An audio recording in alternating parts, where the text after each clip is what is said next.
ಕರ್ನಾಟಕ ರತ್ನ ಪ್ರಶಸ್ತಿ ಕೊಡಿ ಅಂತ ಹೇಳಿ ಸರ್. ಇಲ್ಲ ಕನ್ನಡದಲ್ಲಿ ಅವರು IAS ಮಾಡಿದಾಗ ಅವರಿಗೆ ಪ್ರಪ್ರಥಮವಾಗಿ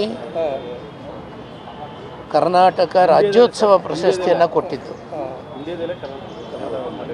ಕೊಟ್ಟಿದ್ದಾರೆ. ಹಾಗೆಲ್ಲ ನಾವು ಇದ್ದರು. ಎಸ್ ರಮೇಶ್ ನಮ್ಮ ಗೆಳೆಯರು, ಅವರ ಕನ್ನಡ ಸಂಸ್ಕೃತಿ ಇಲಾಖೆ ಸಚಿವರಿದ್ದರು. ಅವಾಗ ನಾವೆಲ್ಲ ಹೇಳಿ ಅವ್ರಿಗೆ ಕರ್ನಾಟಕ ರಾಜ್ಯೋತ್ಸವ ಪ್ರಶಸ್ತಿಯನ್ನು ಕೊಡಲಾಗಿದೆ.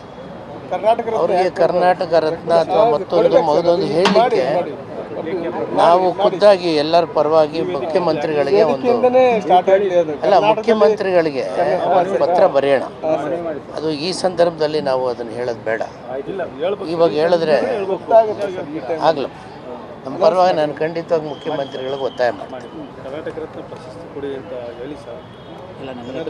ಇಲ್ಲ ಕನ್ನಡದಲ್ಲಿ ಅವರು IAS ಮಾಡಿದಾಗ ಅವರಿಗೆ ಪ್ರಪ್ರಥಮವಾಗಿ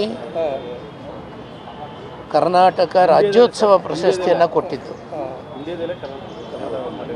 ಕೊಟ್ಟಿದ್ದಾರೆ. ಹಾಗೆಲ್ಲ ನಾವು ಇದ್ದರು. ಎಸ್ ರಮೇಶ್ ನಮ್ಮ ಗೆಳೆಯರು, ಅವರ ಕನ್ನಡ ಸಂಸ್ಕೃತಿ ಇಲಾಖೆ ಸಚಿವರಿದ್ದರು. ಅವಾಗ ನಾವೆಲ್ಲ ಹೇಳಿ ಅವ್ರಿಗೆ ಕರ್ನಾಟಕ ರಾಜ್ಯೋತ್ಸವ ಪ್ರಶಸ್ತಿಯನ್ನು ಕೊಡಲಾಗಿದೆ.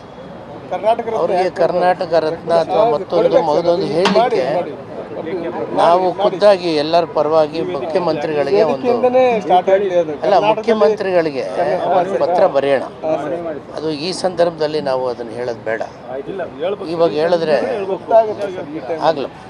ನಮ್ಮ ಪರವಾಗಿ ನಾನು ಖಂಡಿತವಾಗಿ ಮುಖ್ಯಮಂತ್ರಿಗಳಿಗೆ ಒತ್ತಾಯ ಮಾಡ್ತೀನಿ.